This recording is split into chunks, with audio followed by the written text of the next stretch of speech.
是不是搞过他老婆啊？快说对不起了！搞人屋企人，搞人老婆啊！仆街仔，阿膽梅出嚟行咁耐，盜亦有道，你整單咁嘢我睇，你當我死啊！这是一部充满翻转的恐怖电影。头七，头七是一种传统丧葬习俗，人在死后的第7天，鬼魂会被牛头马面带回家中，让逝者看望亲人最后一眼，因此这晚也被称为回魂夜。电影也由此开始。滴滴司机老张正在十字路口悠哉地等待生意上门，这时同行光头给他介绍了一个大单，说有位老板要去杏花村，除了打表记时外，还额外支付300块。本来光头是想接此单的，奈何自己不认识路，所以就想问问老张要不要接单。老张听说有300块，当即便开车前往光头所在地。两人见面自我介绍，老板说自个叫老马，这次有批货要送到日月村。说罢便让老张把电台调到2频，这样两人在行驶过程中还能唠唠嗑。当汽车行驶到一半时，老马就问老张知不知道日月村的春雷饭馆。听到这个名字，老张满脸肾虚，但语气依旧平缓地告诉对方，那个地方已经全都被焚烧殆尽。老马似乎对饭店的事情很感兴趣，非要缠着老张让他多讲一些，气氛都到这了，于是老张便缓缓讲起了25年前的往事。那个时候春雷饭馆的老板娘叫淑芬，她独自带着儿子胖仔生活。这天淑芬逛街回来后，惊奇发现饭馆外面停着一辆车。当淑芬进到屋里，发现里面坐着4位不速之客，一脸威严的那个叫大狗，帮他包扎的那个叫狗剩，正在打电话的叫老八，喝酒的叫阿瓜，几人全都是亡命之徒，刚在内地干了票大的来此避难。淑芬一个弱女子，面对这些凶神恶煞的人，只能委曲求全地给他们做饭，心中暗自祈祷，希望对方吃饱喝足后赶快离开。晚上淑芬刚把儿子哄睡着，楼下的阿瓜坐不住了，拎着半瓶白酒来到淑芬房间内。早在淑芬给儿子洗手时，阿瓜就盯上了淑芬。此时楼下的大狗等人正在休息，正是自己下手的好时机。可淑芬完全不配合，拼了命的反抗。与此同时，刚洗漱完的狗剩不小心打开一个房间，发现里面摆放着一个牌位，内心泛出的狗剩赶紧对着牌位拜了拜。随后在他准备离开时，又听到了隔壁传来的微弱求救声。男人喝完酒后兽性大发，径直闯进寡妇房中大占便宜，想要和对方研究现榨鲜奶。路过的狗剩从门缝中看完全程，而今晚刚好是寡妇淑芬丈夫的回魂夜。3秒后，淑芬只能对着镜子苦笑，随后叫醒睡梦中的儿子。两人来到路边，点满白蜡烛，照亮丈夫魂魄的回家之路。哎，在干什么你？我丈夫今天晚上回魂。回魂？原来今天有白事，她老公回魂。咩回魂啊？回魂啊！即係你死 Q 咗7日之後咧，朝頭頭晚面嗌你翻屋企同啲家人仔打交大幾句啊，呢叫回魂。實翻嚟？當然了，她老公今天头七就要了了这番心事，所以要回来见见亲人了。阿瓜听后不禁打了个冷战，接着炫下一杯白酒压压惊。这时老八说道：“你们没见过，我见过。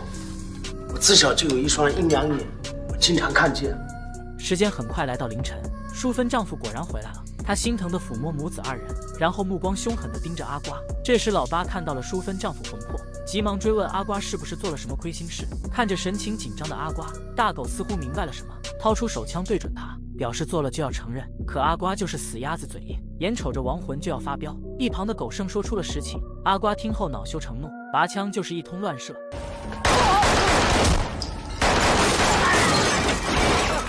没过多久，3人中枪倒地，只有阿瓜直挺挺地站在那里。应该怎么的？刚才应该是快上身了。随后亡魂控制着阿瓜抬手就是几枪，将自己的黄瓜大棚打得稀碎。等亡魂走后，阿瓜疼得满地打滚，却意外打翻桌子上的蜡烛，然后在房间里燃起了熊熊大火。没多久，整个春雷饭馆就被烧成了灰烬，几个亡命之徒当场领盒饭。讲完整个故事的老张询问老马，故事是不是很精彩？结果等了半天都没人回应，看向后视镜才发现，老马的货车竟凭空消失了，而自己也差点被对面驶来的大车撞上。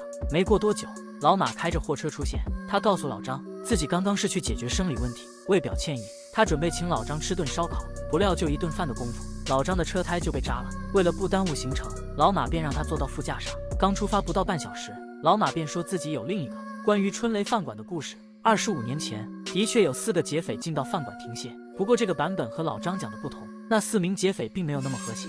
大狗的眼睛即使受了伤，也要将装有金条的皮箱绑在自己手上。就在几人剑拔弩张时，春雷饭馆老板娘淑芬出现了。她年轻丧夫为抚养幼子，早早沦为风尘女。正因如此，在他看到劫匪后，一点害怕的感觉都没有，甚至还有点兴奋，不仅向对方索要房钱，还极力诱导狗剩反水拿钱，带自己远走高飞。于是便发生了这一幕。好街啊！哎，你成日做雞啊！街又做雞關你叉事啊！4萬我頂你個肺，咪我揦翻佢哋地下。講多次。4萬我頂你個肺，同揦翻嗰啲地下燒走啊！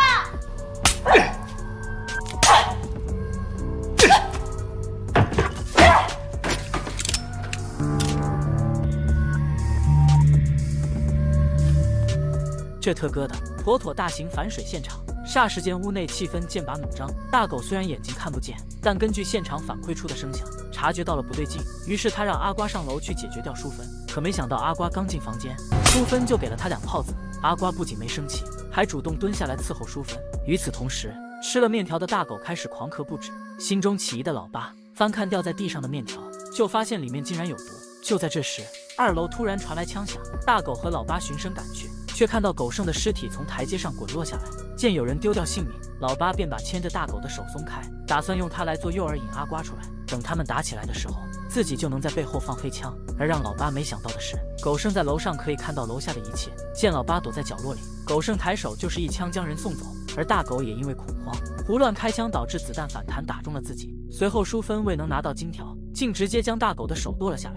接着为了毁尸灭迹，水分将汽油泼在大狗等人的身上，然后放火将整个饭馆点燃。而狗剩和淑芬则带着金条逃离了这里。次日，2人来到淑芬妹妹家，为摆脱警察追赶，淑芬留给妹妹一大笔钱，让她帮忙照顾自己儿子肥仔。而2人刚逃亡不到1个月，就被警察抓捕。面对指控，狗剩独自一人承担了全部，而淑芬作为帮凶，则被判了30年有期徒刑。另一边，妹夫将淑芬留下的钱花光后，就让年纪幼小的肥仔去城里乞讨，还对其百般虐待。多年后，长大成人的肥仔再也忍受不住羞辱，直接一锤送走了妹夫，随后独自返回杂草丛生的春雷饭馆，在那里有他多年乞讨攒下的钱。他用这些钱租了辆计程车，从此四海为家。画面一转，听完故事的老张双眼无神，因为他正是长大后的肥仔。这时老马说到了日月村，希望老张能把货帮他送过去。老张接过钥匙，打开车厢才发现里面坐着的正是母亲淑芬。原来今天正是他刑满释放的日子。老张背着阔别多年的母亲，一步一步地走向春雷饭馆。谁知刚走到饭馆门口，就看到路边整齐摆放了2排蜡烛。这时一位妇女走了过来，此人正是老张小姨子。见到来人正是老张时，便告知他条坏消息：原本淑芬还有6个月刑满释放，可惜几个月前得了重病，淑芬就这样嘎在了监狱里。而今天正好是他的头七。当淑芬看到老张的最后一面，便安心地消失在了尘世间。